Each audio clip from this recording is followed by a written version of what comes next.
Şu taraf.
Bir dakika, müsaade.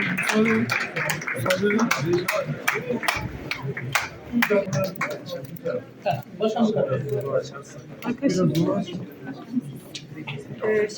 yine biraz yeni gelsin.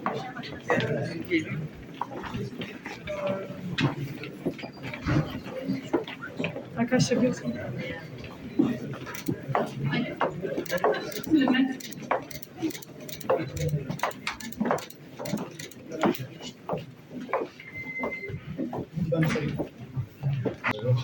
Bakanlarına. Ben bir şey söyleyeyim.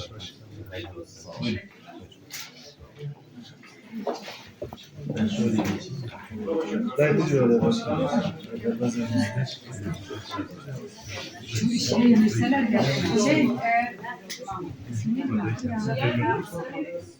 Şu pencere şeyini indirebilir miyiz? Sıkıntı var orada. Yükseltim indirebilir misin? Tam yıl. Hocam biraz kameranızı geri çekme imkanınız var mı? Fotoğraf alalım.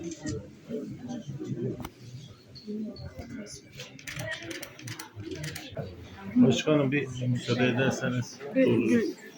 Gülşen Başkan istedim. Şu ikisini biz alsak.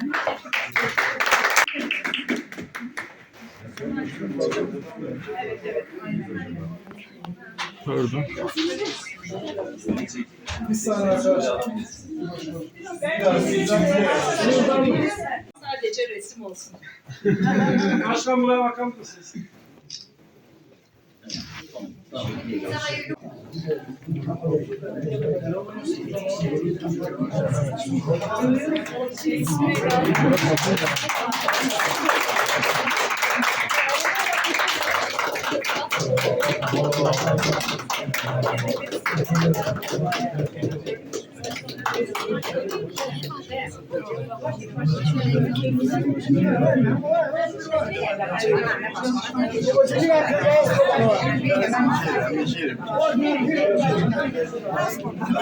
Serhat.